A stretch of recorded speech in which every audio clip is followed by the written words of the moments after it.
cintai dan saya banggakan. Terima kasih hari ini sudah bisa kumpul di sini dalam acara Kolabor Ilmi ya. Kita hari ini berbagi mengenai budaya positif yang akan kita coba kembangkan, kita terapkan di sekolah kita tercinta ini, STM Kota Bandung. Puji dan syukur mari selalu kita panjatkan kehadiran Allah Subhanahu wa Ta'ala atas segala rahmat yang limpahan, segala kasih sayang kepada kita semua.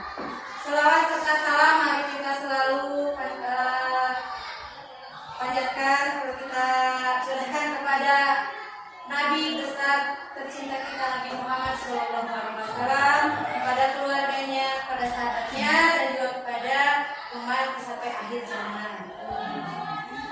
Baik Bapak Ibu, pada kesempatan yang baik ini saya akan sharing mengenai budaya positif yang sudah seperti tadi saya katakan bahwa sebetulnya Ibu Bapak sudah kasih mengetahui budaya positif itu apa. Nah, salah satu tugas saya ini dari program pendidikan guru penggerak harus berbagi praktik baik mengenai budaya positif yang harus kita kembangkan di sekolah-sekolah supaya target tujuan pendidikan nasional ini bisa tercapai dengan baik.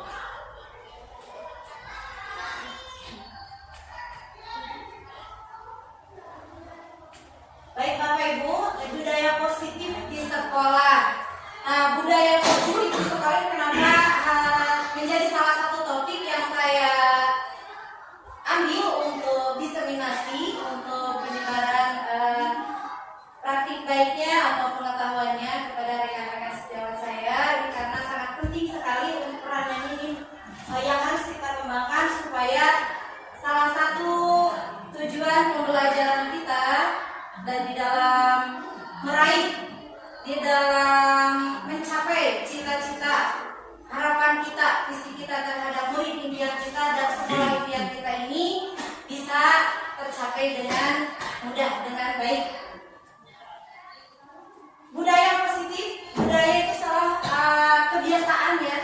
Ibu Bapak pasti sudah mengetahuinya, kebiasaan yang terjadi yang kita lakukan sehari-hari, di mana kebiasaan ini memiliki nilai-nilai, keyakinan-keyakinan, kebiasaan yang biasa kita lakukan sehari-hari. Nah, ini dalam pembiasaan budaya positif tentunya kebiasaan-kebiasaan tadi harus dilaksanakan secara konsisten dan strategi yang benar supaya bisa ada terlihat hasilnya. Kemudian, nah, sebelumnya nih budaya positif apa yang ingin Bapak Ibu kembangkan atau diterapkan di sekolah kita? Sebelum kita masuk ke pembahasan selanjutnya, saya ingin mengetahui nih Ibu Bapak Guru Hebat Kota Baru, budaya positif apa yang ingin kita kembangkan dari masing-masing guru di sini? Silakan dari siapa? Mulainya dari Bu Ina, apa kira-kira Bu? Terima kasih kepada Ibu Yuni atas ilmunya. Mungkin saya di sini akan mencoba budaya positif apa yang ingin saya kembangkan di sekolah. Sebelumnya saya guru atau PAI di sekolah, maka saya ingin menggunakan budaya positifnya itu dengan cara seperti yang tadi dilaksanakan dengan semangat bersama, dengan menerapkan disiplin di anak-anak. Mungkin segitu. Baik, terima kasih Bu Ina. Kalau Ibu Reni apa nih Bu Reni? Budaya positif yang ingin Bu Reni kembangkan di sekolah. Terima kasih atas kesempatannya. Budaya positif yang ingin saya kembangkan di sekolah, terutama di kelas saya, yaitu ingin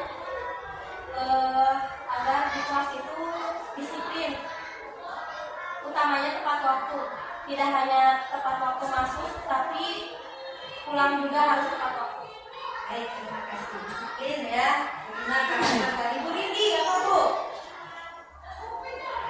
Ya, terima kasih Bu Yuni. Di sini mungkin budaya positif yang akan saya kembangkan di kelas yaitu tentang jujur dan tanggung jawab. kejujuran dan tanggung jawab ya. Terus berikutnya Ibu oke, silakan Bapak. Perwakilan dari bapak-bapak Bu ya. Baik, silakan Pak. Pasti semua orang kalau di kelas budaya positifnya pasti tentang disiplin. Cuma kalau di kelas saya pribadi ada tambahan dari kelas disiplin. Jadi tidak hanya disiplin untuk masuk dan pulang, tapi disiplin juga tentang ketertiban. Karena kan kalau anak kelas 3 itu sampahnya berserakan, nah disiplin juga terhadap sampah, artinya tanggung jawab di kelas dan menjaga kebersihan serta lingkungan kelasnya supaya belajarnya nyaman. Iya, betul Pak Api ya. Selain di kelas juga lingkungan ya, harus perhatian peduli terhadap lingkungan. Pak Widi silakan. Baik, untuk di kelas tinggi mungkin saya menerapkan budaya positif, kolaborasi, keaktifan peserta didik dalam menyampaikan pendapatnya. Kemudian di akhir yang paling penting itu adalah refleksi. Refleksi itu bukan hanya berpusat pada murid, tapi para murid dan guru. Jadi setiap hari ada evaluasi untuk kemajuan dan tujuan pendidikan. Itu sampai aja. Terima kasih Pak Widi. Kelas bawah ada yang mau mewakili atau satu orang? Ya, silakan siapa? Kalau dari anak-anak usia kelas 1, kelas 2, kelas 3 ini kira-kira budaya positif apa yang dicobakan pada anak didik kita? Bu Mila silakan Bu. Paling untuk di kelas rendah budaya positif yang diterapkan di sekolah itu seperti senyum, sapa, salam. Ini ya, sopan santun gitu ya. Ada yang lain menambahkan? Cukup ya, terima kasih Bapak Ibu sudah mengungkapkan budaya positif yang ingin Ibu Bapak kembangkan di sekolah kita ini. Bagus sekali ya. Oke, semuanya mari kita capai dengan tentu saja strategi yang tepat ya, supaya apa yang kita impikan, apa yang kita harapkan betul tercapai. Nah, baik Bapak Ibu, ini pada kesempatan ini konsep pertama pada modul budaya positif ini mencakup yang pertama perubahan paradigma belajar, kemudian ada disiplin positif, ada motivasi, keyakinan kelas, kebutuhan dasar manusia, posisi kontrol, dan segitiga restitusi. Kita mulai dari yang pertama, perubahan paradigma belajar. Dalam perubahan atau pengembangan budaya positif ini,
menjadi seorang pelajar dengan profil pelajar Pancasila. Ya, dimensinya sudah pada tahu mungkin ya.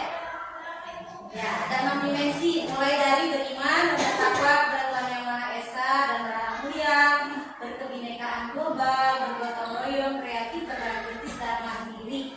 Bahkan ini sudah supaya terbiasa dihafalkan dalam bentuk lagu ya. Memang sudah hafal lagunya Bu? Apa? Coba kita nyanyikan.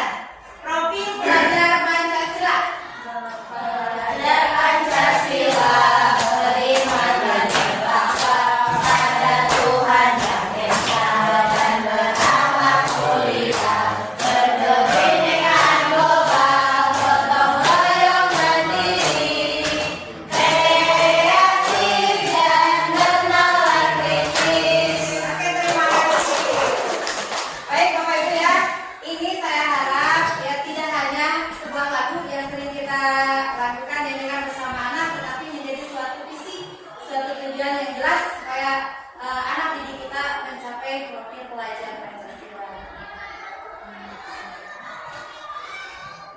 Selanjutnya, pembiasaan budaya positif yang harus kita kenalkan mengenai disiplin. Nah, dengan kata disiplin ini apa yang ada di dalam pikiran Bapak Ibu?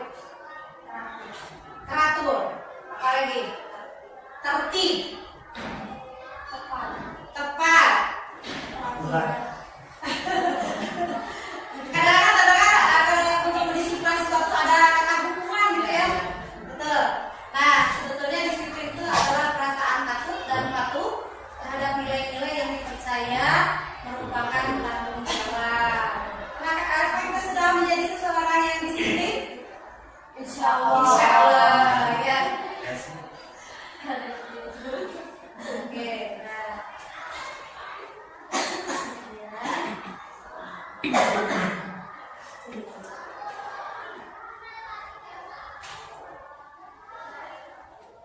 Sebagai pendidik, tentu saja tujuan kita di disiplin positif, anak-anak kita menjadi pelajar yang berdisiplin ya dalam berbagai dimensi, mengacu pada nilai kebajikan universal dan memiliki motivasi intrinsik dan motivasi. Kalau bicara nilai-nilai kebajikan universal, apakah Bapak Ibu sudah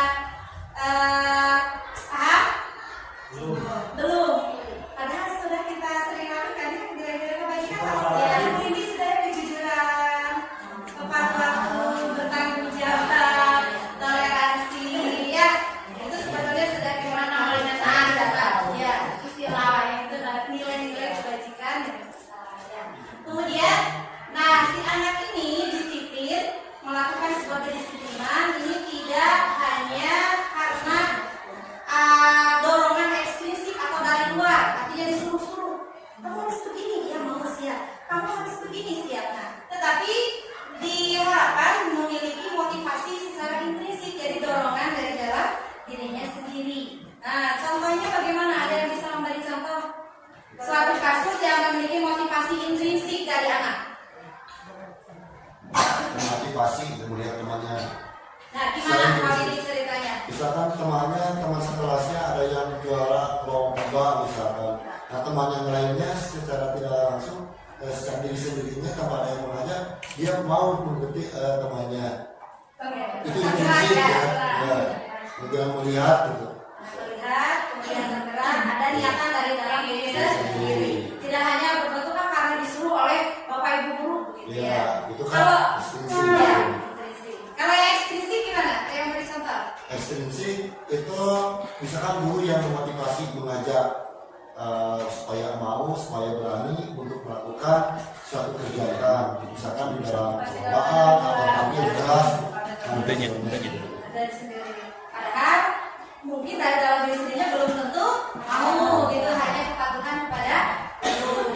Baik, baik, hebat ya, sudah paham. Insya Allah kalau sudah paham ya. Berikutnya ada yang dinamakan keyakinan kelas. Nah, apakah di kelas Bapak Ibu sudah ada?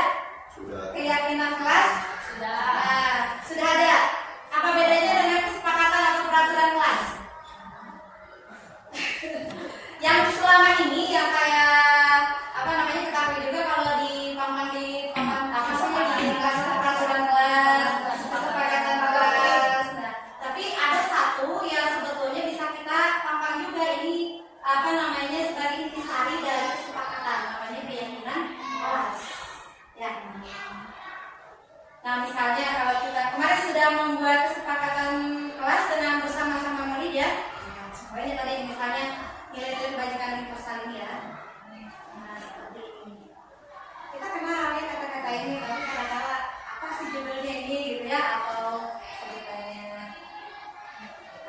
kebajikan universal ini dalam setiap diri orang ini berusaha untuk dicapai.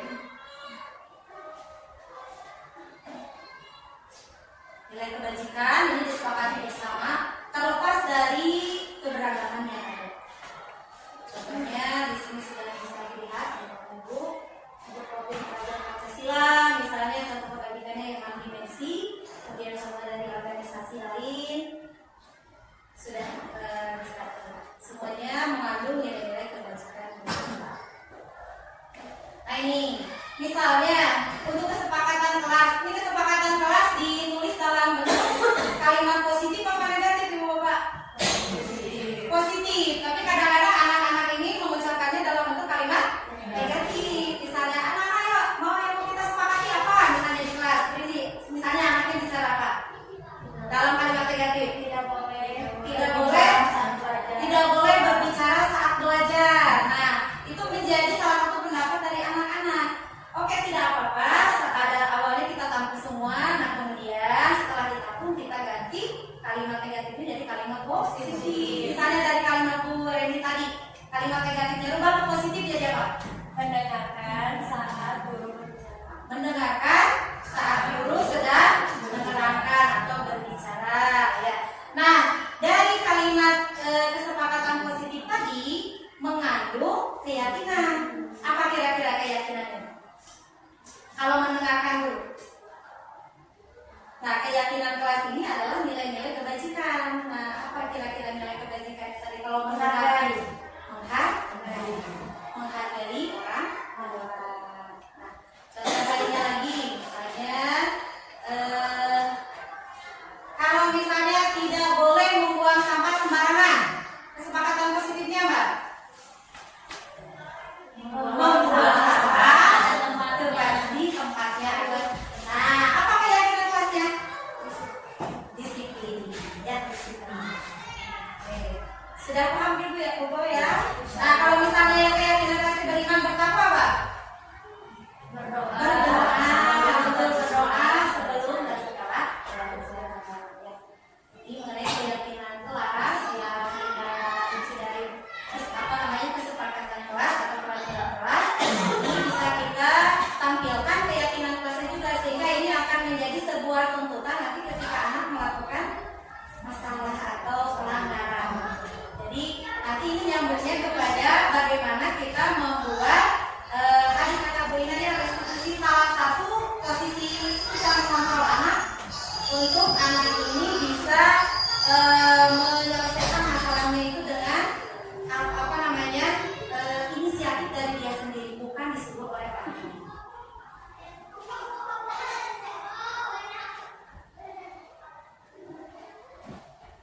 Nah, tadi udah ya keyakinan kelas besar.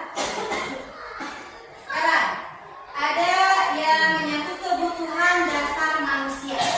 Kebutuhan dasar manusia itu berarti yang merupakan fundamental yang harus dipenuhi oleh seseorang ya, yang bisa hidup dengan baik dan berkembang secara optimal. Jadi ini mah dasar secara universal, kita pun guru, murid ya yang lainnya memiliki kebutuhan dasar. Kira-kira apa nih kebutuhan dasar itu ya Bapak Ibu tahu? Kebutuhan dasar hidup kita makan. Apa lagi? Tidur. Apa lagi? Represi. Apa lagi? Hiburan. Apa lagi? Banyak. Kira-kira apa? Iya, apa lagi? Kebutuhan dasar. Dengan satu kata manis semuanya bisa terpenuhi. Ya menurut saya. Oke. Ya. Baik, betul sekali Bapak Ibu yang tadi diungkapkan. Kebutuhan dasar kita ini salah satunya adalah makan, pakaian, dan kesehatan. Ini semua adalah termasuk ke dalam bertahan hidup. Kemudian kita juga butuh kasih sayang. Kemudian ada penguasaan ya, dengan harga diri, keinginan untuk dianggap, keinginan untuk memimpin. Kadang-kadang anak-anak ada yang suka begini ya. Nah, kemungkinan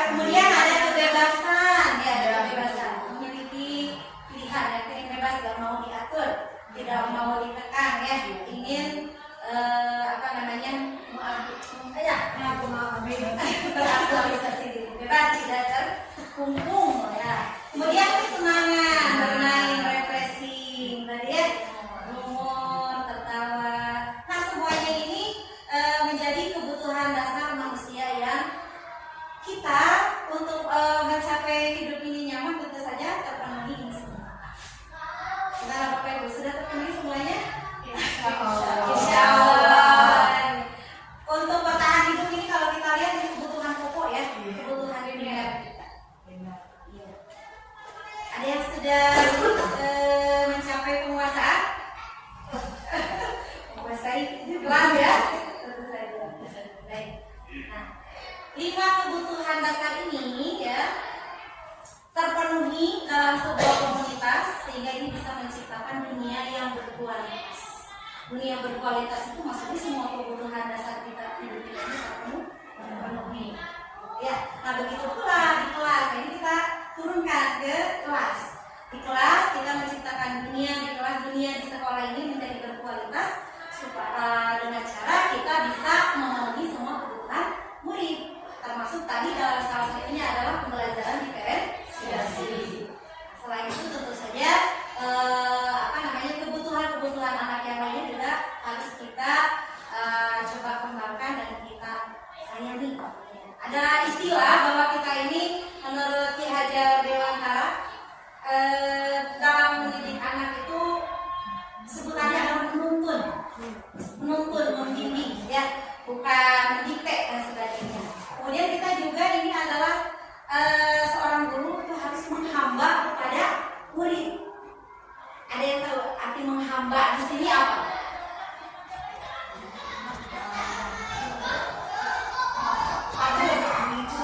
Mengikuti, melayani. Jadi kita untuk membentuk atau melaksanakan pembelajaran yang berpihak pada murid, salah satunya guru harus menghamba pada murid. Menghamba pada murid tadi adalah melayani, menuntun, memenuhi semua kebutuhan belajar anak. Bukan berarti kita yang harus tunduk kepada anak-anak, tetapi justru kita menjadi seorang fasilitator, seorang mentor yang bisa membimbing mereka menuju kesuksesan dalam belajar. Nah, kemudian berikutnya adalah motivasi tindakan manusia dalam kegiatan pembelajaran sehari-hari dimanapun ya. Manusia melakukan tindakan atau perilaku ini tentu saja ada motivasinya. Nah, yang pertama ini menghindari ketidaknyamanan atau hukuman.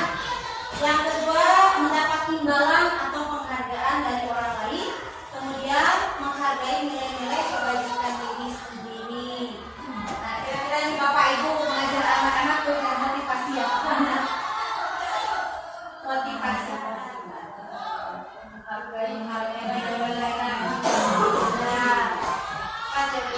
menghargai nilai-nilai kebajikan diri sendiri. Kalau yang menghindari ketidaknyamanan hukuman, iya juga.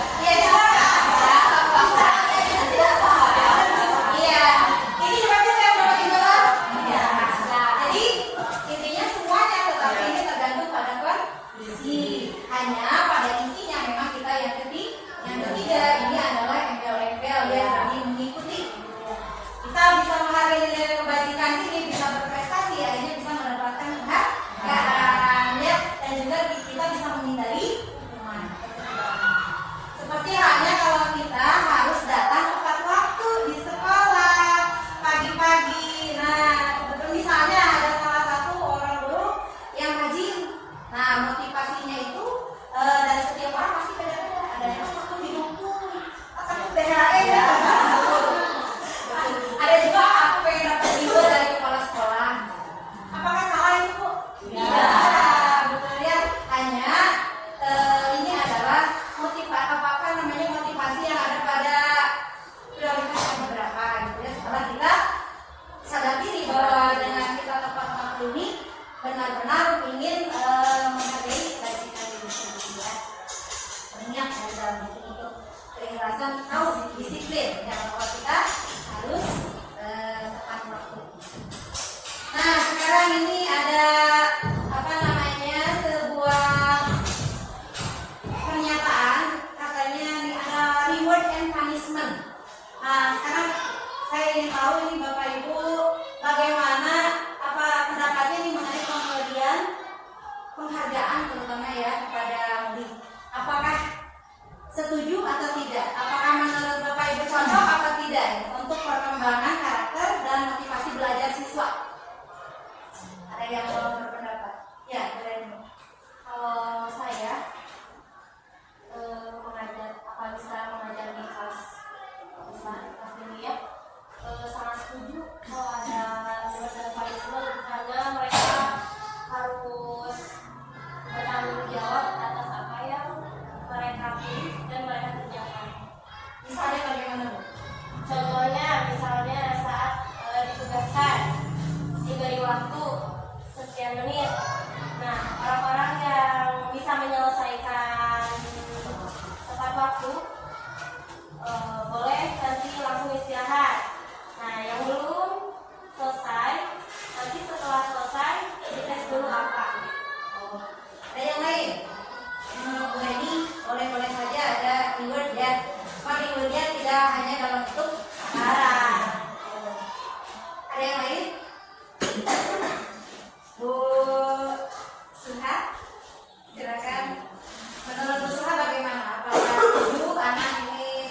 karena anak jadi lebih termotivasi, lebih semangat lagi.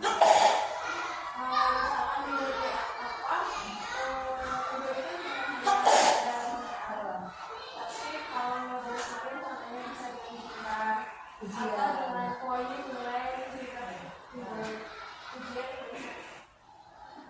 Terima kasih. Ada yang berbeda? Sama. Bagaimana kalau misalnya dengan pemberian reward tersebut membuat anak ketagihan sampai misalnya kalau nggak ada reward saya nggak melakukan. Nah, makanya kalau bisa reward itu jangan berbentuk barang. Seperti kalau bisa tadi ujian kayak gitu atau kayak istirahat kayak gitu, agar anak itu tidak terlalu memandang ke barang, aku akan mendapatkan ini, aku akan mendapatkan ini. Baik, jadi harus ada penjelasannya mungkin ya, jadi supaya nanti tidak menjadi sebuah kebiasaan untuk dari dalam dirinya saya ini ingin mencapai ini karena dapat reward. Baik Bapak Ibu, nah berarti harus kita sesuaikan dengan kondisi dan bentuk reward yang kita berikan itu harus selaras dengan apa yang disampaikan dan menghindari supaya tidak tidak ketagihan istilahnya ya, tidak menuntut terus untuk diberi. Oke Bapak Ibu, kita lanjutkan ke konsep disiplin identitas yang gagal. Nah kalau kita ini misalnya sebagai melakukan kontrol, kita sebagai guru memberi hukuman itu tentu saja tidak nyaman ya, menyakitkan, boleh menjadi takut, terkesan memaksa, dan pada akhirnya menyembunyikan kesalahan yang bahkan sulit untuk kita bantu untuk mengungkapkan diri. Kemudian murid juga menjadi merasa rendah dengan penghargaan atau penghargaan yang tidak sesuai, tidak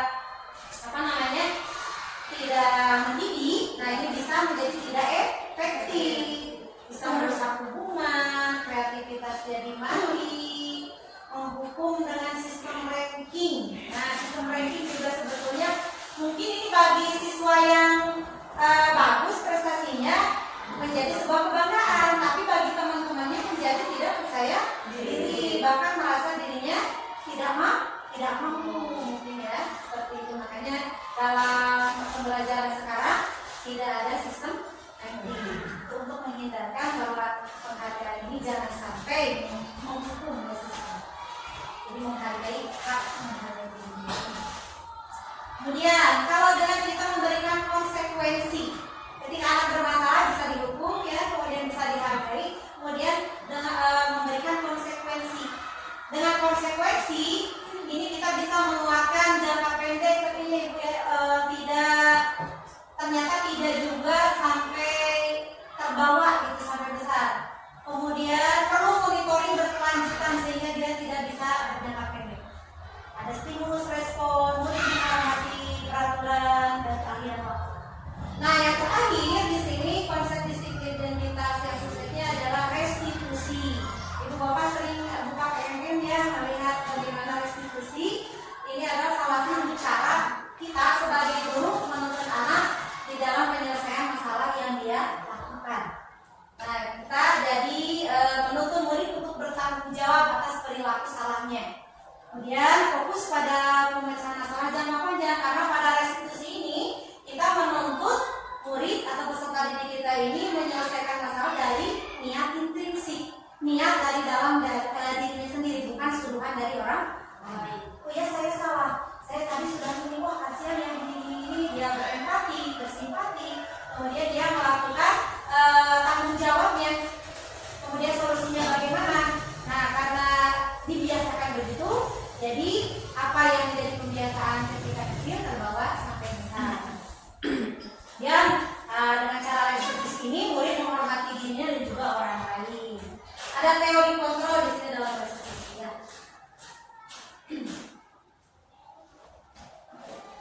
Nanti akan kita coba praktekkan ya restitusi.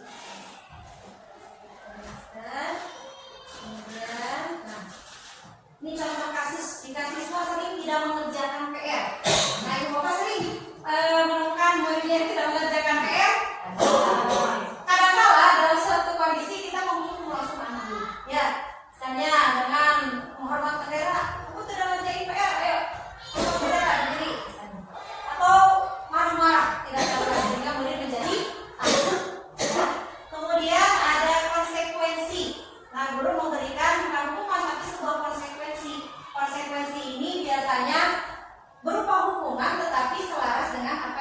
menjadi kesalahannya. Misalnya mengerjakan PR-nya tetap dikerjakan tapi di lain waktu, misalnya setelah istirahat atau di waktu lain yang kira-kira anak bisa.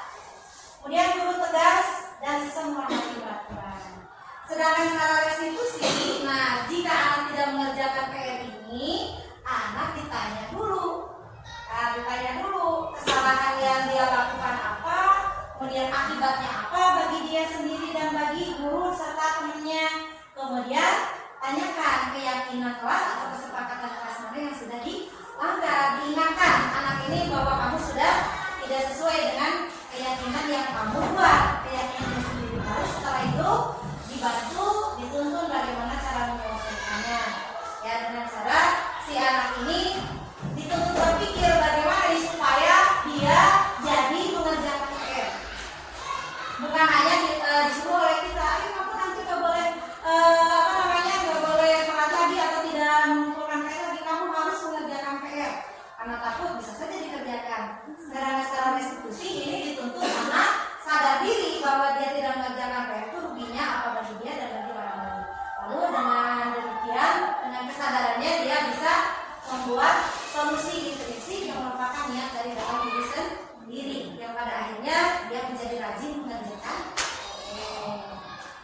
Nah ini Bapak Ibu, di dalam kita menangani atau memimpin pembelajaran di kelas ada 5 posisi kontrol, 5 posisi kontrol yang bisa kita lakukan. Ini tergantung pada kondisi dan permasalahannya. Ada yang pertama, kadang-kadang kita menjadi seorang penghukum bagi anak. Kalau gambarnya demikian berarti kita kesannya galak ya. Coba ada yang bisa mempraktekkan bagaimana ketika kita kadang-kadang kan dalam suatu saat yang tidak sadar berlatih sebagai penghukum, betul nggak? Ya. Coba berusaha nih, coba. Ready tidak mengerjakan PR, silakan di depan. Oke, berdiri. Ya. Tapi kan tahu ya, kemudian sebagai pemantau, kalau pemantau ini kita memantau anak perkembangannya bagaimana, berarti banyak data ya. Kemudian bisa juga kita berperan atau dalam posisi kontrol sebagai teman. Nah kita mendudukkan si anak ini pada posisi teman. Kira-kira bagaimana Bu Lindi biasanya sebagai teman ke anak? Kalau misalnya anak ini tadi masalahnya sama dengan tidak mengerjakan PR, apa yang Bu Rindi ini ucapkan atau pada posisi sebagai teman ini bagaimana supaya satu misalnya bentuk teguran, kemudian bagaimana supaya dia tidak melakukan hal tersebut? Yang menanyakan dulu mengapa tidak mengerjakan PR dengan cara dia berkomunikasi sambil. Nah kalimatnya contohnya bagaimana?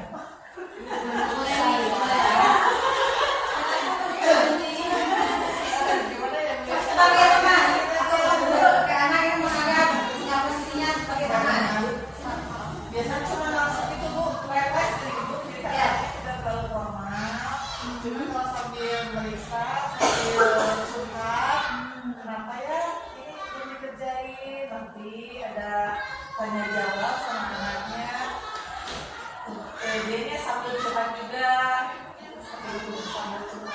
Jadi anaknya merasa karena dia sebagai teman, dia bisa sedikit rileks ya, tidak tegang, jadi bercerita mengungkapkan alasannya mungkin ya. Baik. Yang berikutnya adalah membuat rasa bersalah. Nah ini kadang-kadang yang saya pernah lakukan ini pernah. Jadi kita ini seperti mengeluh kepada kalian ini bagaimana sih? Ya. Ibu sudah menerangkan dengan sebegitu detailnya. Kenapa kalian gak paham? Nah, sehingga Bapak Ibu ternyata walaupun intonasinya ini rendah ya, dan tidak seperti penghukum yang menggebu-gebu, itu efeknya ke anak, diamnya anak ketika kita bilang begitu, dia jadi merasa bersalah.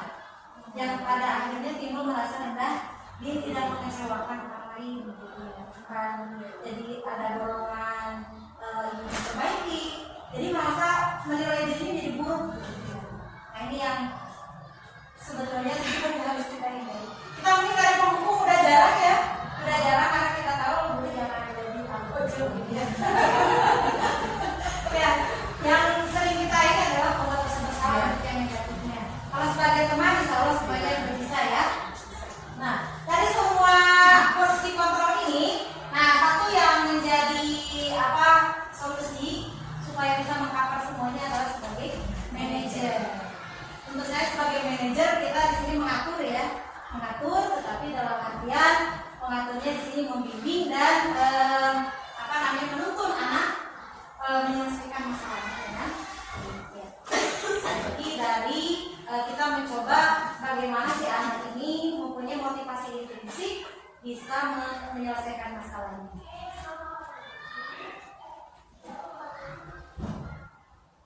Nah ini tadi ya sebetulnya harus dilakukan miskomunikasi tentang teori kontrol.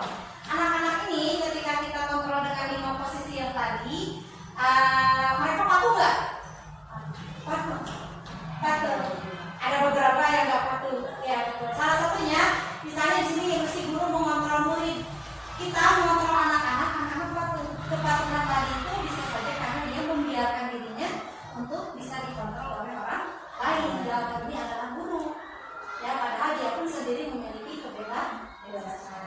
Kemudian ilusi bahwa semua penguatan positif, efektif dan bermanfaat. Nih, kita misalnya melakukan penguatan positif ke anak-anak. Nah, kita udah yakin aja itu berakibat bermanfaat itu bagi anak-anak. Tapi sebetulnya belum tentu semuanya menjadi efektif bagi anak karena keberagaman tadi ya. Jadi dengan ada keberagaman tentu saja solusi penguatan ini beragam buat anak-anak. Dan paradigma stimulus dan respon ini penting sekali kita pahami betul ketika kita akan melakukan 5 posisi kontrol yang tadi ya. Terutama kita akan melakukan posisi kontrol sebagai manajer. Ini contohnya nih misalnya kalau stimulus responnya sekaligus kebutuhan kita sama, ketika pada responnya adalah bahwa semua kebutuhan kita ini berbeda. Jangan menyamakan semuanya sebagai persepsi kita. Ya, karena perbedaannya adalah berbeda. Contoh penerapan posisi kontrol.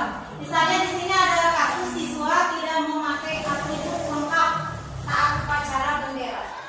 Kalau sebagai pembuku mungkin kalimatnya begini, ya, patuhi aturan sekolah, berdiri di depan barisan. Kemudian membuat rasa bersalah. Berapa kali udah harus memberitahu para murid itu kecewa. Ada pengungkapan kalimat dan ekspresi kecewa pada guru. Padahal sebetulnya itu tidak boleh. Ya. Kemudian sebagai teman, ayolah kamu bisa tertibkan, buat ibu bangun. Bantulah ibu, kali ini tidak masalah lah. Nah, kalau ini kira-kira tepat ya, sedikit melembekkan ya. Jadi anak-anak tapi guru juga baik-baik aja gitu ya. Kemudian sebagai pemantau, kamu sudah melanggar apa peraturan yang kamu langgar dan apa konsekuensinya. Bantuin. Ya. Kemudian kalau sebagai manajer, jadi kelihatan nih bapak. Apakah kamu tahu kesalahanmu? Nah, disadarkan kembali. Siapa tahu anak ini melakukan pelanggaran tapi dia tidak sadar apa sih yang sudah kamu lakukan hal yang salah itu ya. Kemudian menuntut anak ini untuk menyelesaikan, memperbaiki kesalahannya dengan adanya motivasi. Nah ini penghukum. Seorang penghukum menggunakan dengan fisik atau verbal. Kalau fisik zaman dulu mungkin ya. Kalau zaman dulu itu anak yang tidak fokus langsung dilempar, fokus atau begitu atau dengan verbal dengan kata-kata yang kasar atau tidak sopan yang bisa menunjuk atau membuat kata-kata yang menyakiti. Dampaknya ini menjadi negatif ya. Bisa saja justru dengan dihukum itu jadi anak mengulang kembali tidak menyadari kesalahannya. Kemudian pembuat merasa bersalah. Nah, posisi guru biasanya bersuara lebih lembut tapi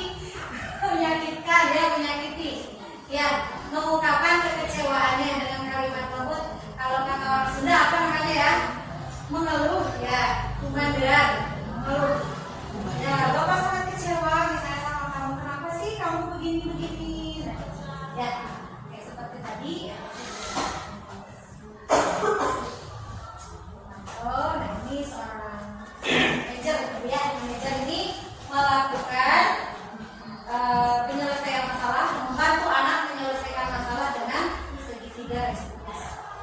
Oke, posisi kontrol manakah yang pernah atau sering Bapak Ibu lakukan? Oke, udah ya, rata-rata yang mana Bu? Coba merasa bersalah ya. Kalau ngomong kayaknya jarang ya. Manajer. Ya sudah jadi manajer coba. Saya mau naikkan lagi nanti ya. Setelah ini kita naikkan levelnya yang tadinya nggak merasa bersalah, bisa jadi level manajer. Ya, Pak Kami dan Pak Widi ini kira-kira posisi kontrol mana?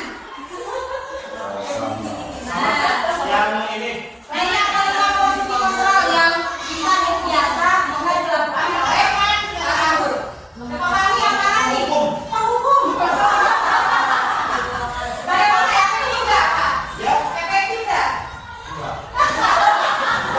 Contohnya salah satu kasus dengan penghukum nih, Pak Kami pernah menghukum anak di kelas. Tapi penghukumnya kok yang positif itu ya, bukan nanti menggunakan fisik. Oke. Kalau anak melakukan kesalahan, kan kalau di sana itu anak saling dorong apa. Nah, kan kalau dibiarkan itu anaknya akan menjadi kebiasaan. Dan cara menghukumnya dengan cara misalkan coba tes tentang perkalian atau apa gitu. Jadi bukan arti menghukum yang negatif. Ya.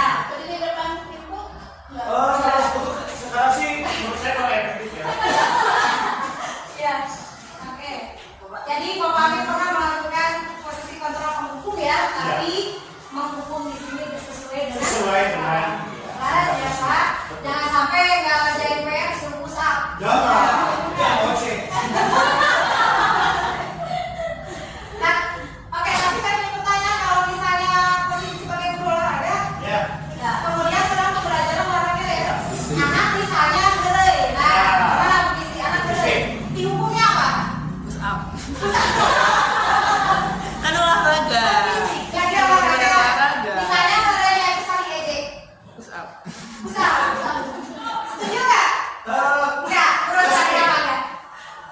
Karena tidak semua anak itu bisa melakukan push up. Jadi hukuman itu belum tentu ke anak push up itu membuat anak jerah. Oke, Pahami. kalau menurut saya kalau di pada olahraga saling ejek lebih efektifnya dengan cara misalkan lari 1 keliling atau 2 keliling. Nah, kalau saat ini maksudnya itu mengeluarkan yang banyak. Kalau lari itu kan sambil Ya. Sebetulnya ada yang lebih efektif Oke, Pak Widi. selain push up dan lari. Ini konteksnya saling ejek ya? Iya, saling ejek. Misalkan disuruh sit up,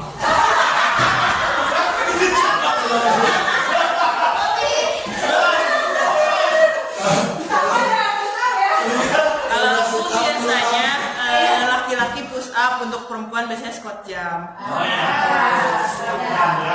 Udah ringan. Ada yang mau efektif? Senang. Meditasi. Meditasi. Oke, ada yang lain lagi? Apa mobil? Ya, betul. Ada dua pendapat di sini ya. Ya. Guru olahraga atau yang lainnya. Ketika misalnya dalam pembelajaran olahraga, ketika praktek, tiba-tiba ada anak yang berantem karena saling ejek. Betul. Ejeknya misalnya nama orang tua, Orang tua biasanya biasanya. ya, sering gitu ya. Gimana tuh biar ada susah ya? Ngejek, akhirnya berantem.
cara menunaikan kegiatannya ya hukumannya lari supaya tidak berat juga. Kan kalau kita push up, bagaimana kalau anaknya lagi isi tangan?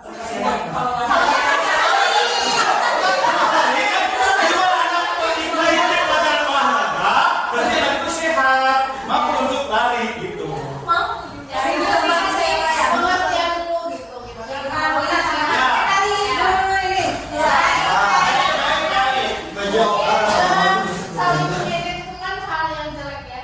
Tidak boleh ya. Mungkin kita kasih pengertian dulu bagaimana nanti akibat atau dampaknya terhadap fisik. Terus kita berikan kepada orang yang mengejek tadi.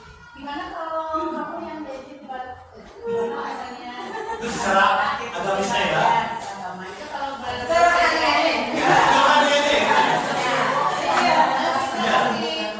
pengarahan dulu, kita kasih nasihat, pemahaman kepada anak itu supaya clear itu tidak terulang kembali. Baik, komputer, semuanya Bapak Ibu. Iya, jadi kalau gitu double. Double. Baik, nah mungkin Bapak Ibu tadi lupa ya posisi manajer. Nah, di dalam kasus tadi walaupun menurut saya ya, walaupun dia dalam keadaan berolahraga, tapi dia karena masalahnya saling ejek sama orang tua, jadi di sini ada beberapa yang harus diluruskan. Pertama, mungkin tadi ya, instruksi dari Bu Ina dan membuat pemahaman dulu kepada anak yang saling ejek ini apa ya, mengingatkan akan kesalahannya, apa akibatnya bagi dia saling ejek itu, bagi temannya senang olahraga bagaimana, buat gurunya juga jadi terganggu waktu ya. Kemudian minta sama anak ini bagaimana cara menyelesaikannya ya, dengan ada niatan dari diri sendiri ya. Pak Fahmi, misalnya siapa tadi Pak Wismi atau Bu Visti ya, kalau misalnya mau ditambah pusat silakan. Coba, ada ini ada jas, mati. Maka udah. Kalau hanya berkeliling saja, menurut saya si saling ejeknya itu belum terselesaikan. Mungkin saja dia menurut lari aja kecil, tapi pikirannya masih lunak-lunak ya temannya. Di kalau ada pemahaman secara yang pas dengan apa masalahnya, bisa dia kulindang sambil lari, dia menyadari ya sudah. Ada pendapat yang berbeda? Sudah. Itu adalah yang dikenal dengan segitiga restitusi. Ini yang salah satu pengetahuan yang saya dapat di pendidikan guru penggerak ini, bagaimana kita memandu anak, membimbing anak di dalam menyelesaikan permasalahan yang mereka lakukan. Ya, itu hubungannya dengan posisi kontrol kita seorang manajer. Nah, posisi manajer ini melakukan 3 langkah restitusi ini untuk anak menyadari secara intrinsik, lalu berinisiatif melakukan tanggung jawabnya atas tindak kesalahannya. Saya saya. Nah, ya, jadi kita sebagai guru, panduan guru memandu ya, berdialog, kita cara berdialog kepada anak yang bermasalah supaya mereka menjadi orang yang bertanggung jawabnya atas kesalahan, perbuatan, permasalahan yang dia lakukan. Ada 3 segitiga restitusi yang bisa kita lakukan. Yang pertama, menstabilkan identitas anak yang bersalah ini ya, bagaimana permasalahannya, bagaimana permasalahan tadi bisa berefek pada yang lainnya. Kemudian yang kedua, validasi tindakan yang salah. Anak diajak kemudian menyadari akibat tindakan salahnya tadi. Nanti kita lihat sebentar ya. Yang ketiga, menanyakan keyakinan yang sudah dilanggar, kemudian menuntut anak untuk membuat pertanggungjawabannya dengan membuat solusi yang dia pikirkan sendiri, dengan tentu saja bimbingan dari ibu. Ini namanya segitiga restitusi. Nah, langkah-langkahnya menstabilkan identitas, ya, menenangkan situasi pihak yang bermasalah berantem kalau di sini anak-anak ya. Kemudian kita menekankan pada anak bahwa kita berbuat salah itu sebuah hal yang alami begitu berbuat salah. Betul. Betul. Tapi dengan demikian kita tidak selalu juga membuat kesalahan karena dengan alasan bahwa manusia tidak luput dari kesalahan. Justru kesalahan yang pernah dilakukan tidak diulang lagi harus menjadi pembelajaran. Kemudian menggeser identitas gagal menjadi identitas yang sukses. Yang kedua, validasi tindakan yang salah, mengakui perasaan dan pandangan pihak yang terlibat di dalam anak yang bermasalah, berprinsip setiap perilaku memenuhi suatu kebutuhan. Kemudian guru menjadi lebih ke respon positif proaktif, menanyakan keyakinan, membimbing siswa yang bersalah memperbaiki kesalahannya dengan pertanyaan bermakna yang memunculkan motivasi intrinsik dari anak tersebut. Berprinsip bukan hanya meminta maaf saja, tapi kita membimbing anak untuk berinisiatif melakukan tindakan konkret bagaimana dia menyelesaikan atau mengganti kerugian yang telah terjadi akibat kesalahan yang dia perbuat. Nah, ini ada ya memenuhi kebutuhan. Jadi sebetulnya permasalahan yang terjadi di lingkungan sekolah ini permasalahan dengan anak-anak, di antara anak-anak salah satunya karena kebutuhan, 5 kebutuhan dasar itu tidak dipenuhi, makanya muncul permasalahan. Permasalahan di mana mereka ingin memenuhi kebutuhan yang tadi yang hilang tadi.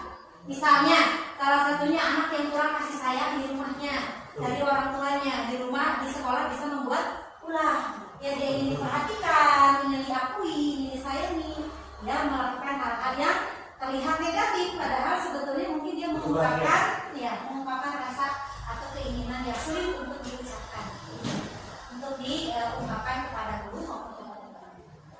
Tetapi, nah jika kebutuhan anak semua sudah terpenuhi yang tadi 5, ya tetapi tetap apa salah kira-kira apa biasanya? Ada anak yang sok dimabuk, nah ini merasa ada ya ingin jadi penguasa ya. Ada motivasi lain. Ada pernah nggak anaknya sudah secara kebutuhan pokok sudah terpenuhi, kasih sayang sudah, kemudian kebebasan, kesenangan, dan yang ini sudah, tapi anaknya nama bermasalah baik. Ya, kira-kira ada pendapat yang lain? 5 kebutuhan dasar tadi ya tadi.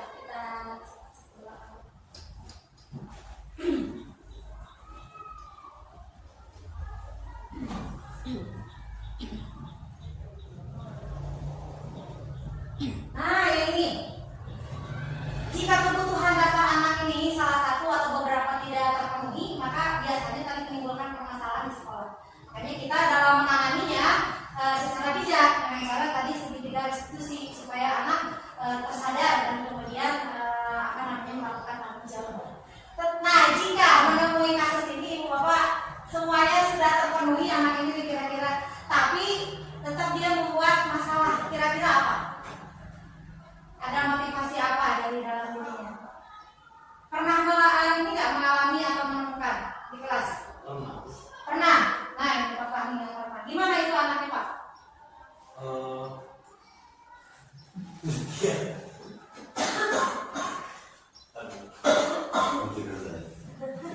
Ya kan dari 5 ini sudah terpenuhi, cuma anaknya ada rasa ingin menggantinya. Mungkin itu ya bisa disebutnya apa ya? Penguasaan ya, ingin menjadi leader, pemimpin. Tapi dia bisa menjadi pemimpin misalnya di ketua kelas. Jadi ketua kelas tapi tidak diakui oleh orang. Bisa juga, ya. Tidak diakui ya. Apalagi kira-kira? Mungkin untuk zaman sekarang karena faktor X misalkan dari sosial media itu menirukan misalkan tonton apa gitu, sehingga mempengaruhi ke anak itu sendiri, ingin melakukannya di kelas, ingin mencobanya di kelas, misalkan dari secara ucapan atau perbuatan. Biasanya anak-anak itu kan rentannya anak siswa dasar itu menirukan, ya. Jadi apa yang dia lihat, yang divisualisasikan, dia lakukan di lingkungan sekolahnya, bahkan di lingkungan keluarganya atau lingkungan teman-temannya di luar atau bermainnya. Iya, betul ya, Pak Willy. Faktor X itu adalah apa namanya ya, imbas dari teknologi canggih ya. Bagaimana anak-anak ini sudah tidak lagi yang biasa seperti dulu anak-anak sekarang sebutnya generasi generasi milenial, generasi yang serba enak gitu ya. Nah, dalam perilakunya juga di sini tentu saja berbeda dengan zaman kita dulu ya, anak-anak kalau kita perhatikan sekarang lebih ke cenderung ketagihan pada tontonan gadget ya. Seperti itu. Jadi anak meniru, padahal dia udah semuanya terpenuhi gitu ya, karena dia ingin aktualisasi diri yang berbeda mungkin dari yang lain, ini mencontoh, bukan mencontoh lama ini menirukan gitu kan dia, menirukan. Karena misalnya dengan yang dia tiru itu terlihat membuat dia lebih apa ya, ingin diakui, mungkin dia ingin merasa keren gitu ya atau apa gitu ya. Seperti ya, saya ingat kasus apa namanya, kasus yang sudah lewat tuh zamannya Smackdown gitu ya. Nah, ada acara Smackdown yang mungkin seru bagi anak itu dalam tontonannya, bagi anak laki-laki terutama ya. Nah, kemudian secara tidak langsung itu diserahkan Korea itu pikirannya lalu dipraktekkan di kelas. Zaman itu banyak anak ya Smackdown gitu ya. Iya. Nah, apapun itu alasannya, tetap kalau di sekolah tanggung jawab kita di dalam memenuhi mereka. Sampai di sini ada pertanyaan sebelum kita coba praktekkan segitiga restitusi ya. Ada yang ke depan nanti boleh. Nah, berbuat salah itu wajar. Tidak ada manusia yang sempurna. Ini cara hal yang ketika kita menstabilkan identitas. Langkah pertama ketika kita mencoba berdialog dengan anak yang melakukan kesalahan. Ya. Atau misalnya kamu berhak merasa begitu, tetapi kita lanjutkan ya. Validasi tindakan yang salah.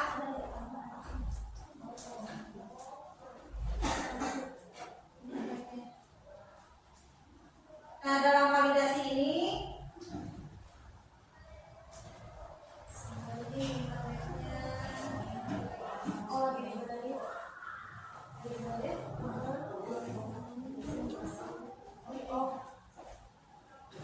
ya, di dalam validasi di sini kita anak diingatkan oleh kita bagaimana akibat dari apa yang dia lakukan ya, terutama akibat negatif bagi diri sendiri maupun bagi teman-temannya yang terimbas oleh kesalahan. Nah, kemudian berikutnya tahap yang terakhir setelah anak kemudian divalidasi adalah menanyakan keyakinan. Apakah keyakinan masih tadi? Ingatkan tentu saja keyakinan yang berhubungan dengan kesalahan yang dia lakukan, di mana kesalahannya melanggar salah satu keyakinan kelas. Kemudian nilai-nilai apa yang telah disepakati bersama lalu kalau dilanggar. Ini secara umum akan menyadarkan anak bagaimana akibat dari apa yang dilakukan. Kemudian menggali atau memunculkan ide, membimbing mereka memunculkan ide inisiatif mereka bagaimana apa yang akan dilakukan sebagai bentuk tanggung jawab. Nah, coba misalnya kita pilih sebuah masalah di kelas. Yang mau masalah apa? Siapa nanti akan menjadi gurunya? Siapa yang menjadi anak permasalahannya? Mungkin dua. Coba. Atau kalau saya tentukan permasalahannya? Boleh. Oke. Misalnya ini ya, ada dua orang anak yang tadinya sedang bermain. Ketika di sana bermain, entah apa yang dilakukannya sampai kemudian baku hantam. Baku hantam, istilah baku hantam sampai misalnya salah satu baju temannya itu robek. Coba, siapa yang menjadi perobek dan yang dirobek? Boleh Bu, boleh Bu. Boleh Bu. Besok ya. Oke, ke depan. Assalamualaikum. Siapa yang gurunya? Anda mau mengajukan diri. Siapa yang siap yang merestitusi anak dua yang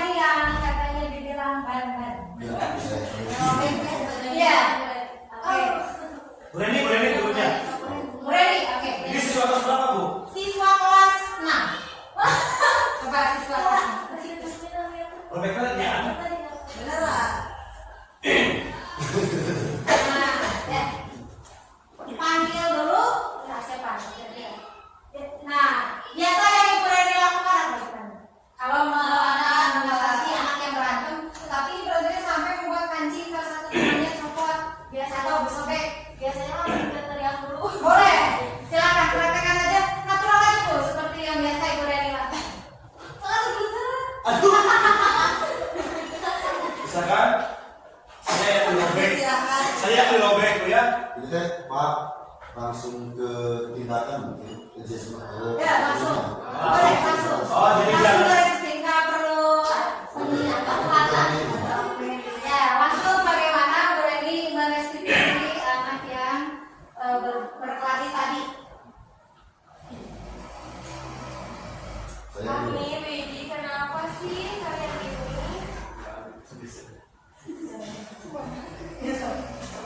Biasa gimana kalau Pak? Bilang aja. Ya kalau Bu Reni menegur anak yang salah gimana sih Pak? Kenapa? Sok bilang ke ibu, ngomong ke ibu kenapa? Oh, ibu lagi jajan di depan bu. Bijinya terus robek bu. ya, saya marah. Ini aja robek. Padahal makanya gak sepele bu. Kenapa? Perutnya sendiri. Oh, Oh, betul. kenapa bisa sampai gitu? Kenapa? Tiba-tiba ngerobek kan nggak mungkin tiba-tiba langsung ngerobek. Ya boleh. Dia suka sama pacar saya bu. Ya, Eskubu. perempuan yang terima sama saya dia suka. Oh, kan belum tentu suka cewek. Ya takutnya dia ada yang ini bu. Laba gitu. Pakai pelet. Coba, udah. Sekarang ibu nggak mau tahu kalian.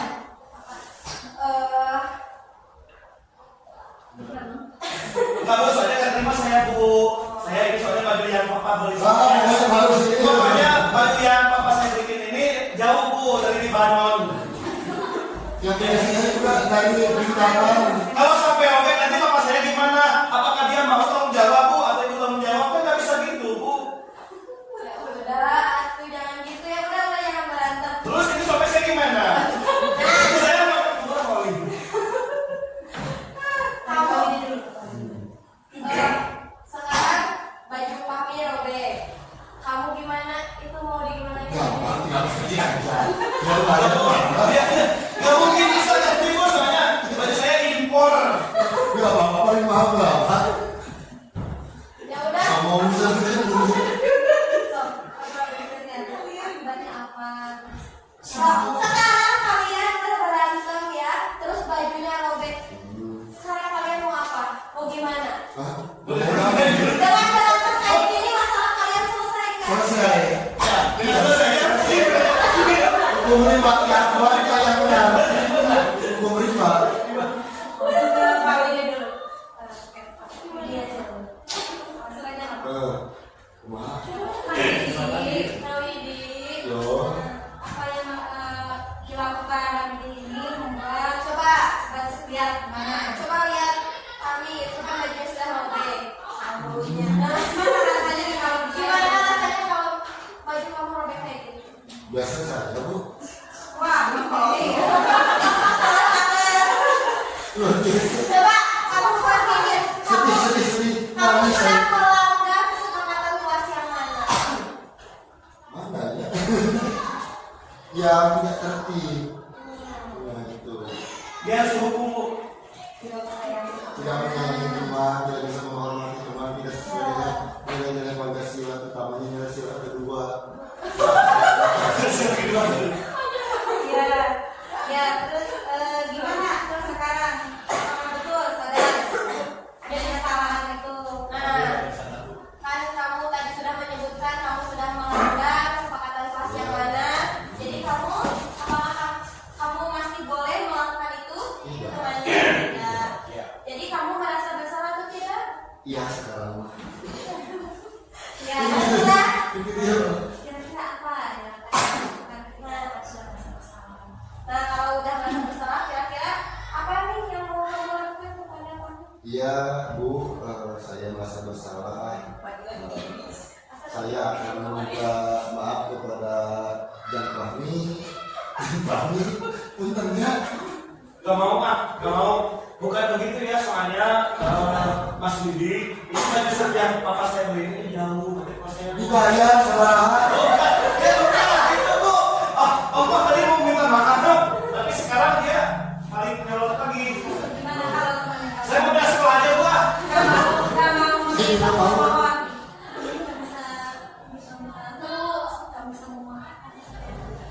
Tuh tangannya gak mau maafin gimana dong coba. Penjelasan Bu kalau memaafkan itu sikap positif. Ya. Masa awal ada pemaaf, dia manusia juga.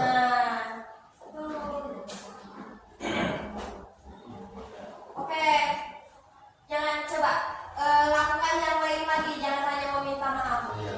Papa, Jang Fahmi, saya minta maaf ya kalau udah kuku sama robek bajunya. Saya menyesal, insya Allah nanti saya akan lapor kepada Papa sama Mama saya untuk mengganti baju Jang Fahmi. Sah. Alhamdulillah. Nah, kalau udah maafan, semoga kedepannya tidak. Oh, gimana? Udah diterima, udah dimaafkan? Udah dimaafkan Bu. Oke. Oke lagi jangan begitu lagi ya. Iya, semoga kedepannya dua-duanya ya, jangan sampai terulang kembali. Jadi ya. Janji. Oke. Terima kasih. Sekarang Bu ya Bu, akunnya ini. Oke. Bagaimana Bapak Ibu, ada yang kurang atau misalnya hasilnya bagaimana? Ada pendapat lain dari yang tadi diterangkan Bu Reni dan Pak Rudi juga kami? Ada yang mau berpendapat? Silakan. Sudah betul rangkaian diskusinya? Sudah betul ya. Hanya di sini satu untuk yang terakhir Pak Sri Pak Widi ya tadi Pak Widi ini dan jika meminta maaf kemudian terjadi akan bertanggung jawab. Nah untuk tanggung jawabnya si yang membuat masalah memang itu namanya tergantung masing-masing dia bisanya bagaimana. Tidak bisa kita menuntut kamu harus begini, kamu harus begitu. Ya, apa yang kita pikirkan anak itu harus begini begitu. Tidak bisa kita mengendalikan itu karena mungkin dia bisanya hanya bicara kepada orang tua dan kemudian mau mengganti. Sebetulnya bisa juga Widi itu bisa bertanggung jawab dengan cara yang lain. Kira-kira apa? Kira-kira apa? Kalau misalnya dia apa namanya dengan laporan kepada orang tua berbicara sama begini lalu langsung mengganti bajunya, artinya kan langsung melakukan modal memperbaiki. Nah, kira-kira apa yang paling tepat? Memperbaiki. Baik kalau begitu kami kalau misalnya nggak mau maafin aku, gini deh, itu saya coba perbaiki. Nah, jadi dibuat si anaknya berpikir kreatif. Kalau misalnya solusi yang dia tawarkan itu ternyata masih mengandalkan orang lain, kalau ini orang tua ya yang mengeluarkan uang untuk beli baju baru, ya sekreatif mungkin meminimalisir jangan sampai mengimbas pada orang lain dengan mencoba memperbaiki dengan sendirinya dengan menjahit atau memasakkan kembali kancingnya. Misalnya kenapa tadi dia tidak membuat solusi seperti itu? Dia tidak berpikiran saya tidak bisa menjahit. Tapi kalau misalnya anaknya ada kepikiran ke situ mungkin solusinya demikian. Baik Bapak gimana bisa dipahami bagaimana merestitusi anak yang bermasalah? Itu gaya dari cara bicara kalimat yang diungkapkan oleh ibu kalian, ibu-ibu semua sekalian ya berbeda-beda yang penting langkah atau inti pada langkah-langkahnya ini sesuai. Yang pertama tadi menstabilkan dulu identitas kesalahannya, permasalahannya apa. Jadi yang langkah pertama itu dijelaskan dulu. Guru meminta apa ini permasalahan yang jelasnya bagaimana supaya anak ini berbicara. Nah, berbicara mengungkapkan yang menjadi permasalahan utamanya sehingga terjadi demikian. Nah, langkah kedua baru kita validasi, ini kamu melakukan tindakan seperti itu, nah apakah tidak membuat kamu menjadi bagaimana gitu ya, kamu bisa melihat gak itu akibat dari kesalahan kamu itu begitu. Nah ini jadi begini tadi ya, robek, kemudian sakit dan kurang pukul. Nah lalu kemudian pada validasi ini juga anak dituntut bagaimana dia rasa empatinya keluar. Nah kalau kamu seperti itu bagaimana kamu? Ya, nah disadarkan pada validasi. Lalu yang ketiga, ingatkan kembali apa yang sudah dilakukan itu melanggar kesepakatan atau keyakinan masing. Ya seperti tadi kalau sampai baku hantam sama merobekkan itu apa sih? Tadi ketertiban ya sama tidak saling menyayangi. Nah, harus itu yang dia lakukan, jadi melanggar saling menyayangi dan menghargai. Kemudian di langkah terakhir setelah diingatkan pada keyakinan yang sudah disepakati adalah tadi membimbing anak, menuntun anak bagaimana membuat solusi atas kesalahan dengan minta maaf. Dengan minta maaf saja tidak cukup, biasanya kalau misalnya si efeknya atau dampaknya sampai seperti itu. Kalau hanya misalnya kesenggol, aduh maaf ya. Tapi kalau sampai masalahnya demikian, anak biasanya seperti tadi kami tidak hanya nggak bisa begitu aja, nggak bisa cukup dengan kata maaf. Kamu harus bertanggung jawab. Kita tuntun anak yang bersalah ini untuk bertanggung jawab atas tindakan. Membuat mengajak anak berpikir kreatif gimana nih saya.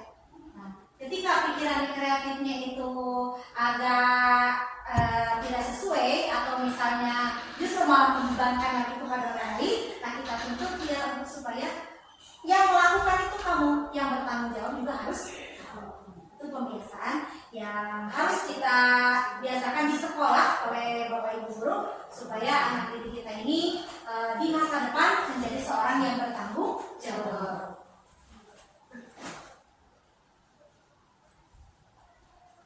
Demikian Bapak Ibu, semua rangkaian yang menjadi topik diseminasi saya berbagi sharing praktik baik mengenai pengembangan budaya di sekolah kita. Jika ada yang mau bertanya, saya persilakan. Sebagai penutup ya, jadi kita ini sebagai manajer yang menuntun peserta didik kita untuk memiliki karakter atau sifat-sifat yang ada pada profil pelajar Pancasila. Dengan budaya positif, sekolah menjadi tempat yang menyenangkan untuk belajar dan mengajar serta membantu siswa mencapai potensi terbaiknya. Jadi menurut saya dengan lingkungan yang baik, aman, ya, lingkungan belajar yang positif, sekolah yang inklusif dan aman, kegiatan pembelajaran anak pun bisa berlangsung dengan lancar ya, dengan baik. Tentu saja didukung oleh elemen-elemen lain yang mendukung semuanya bisa tercapai. Ada yang mau ditanyakan dulu atau tanggapan? Silakan.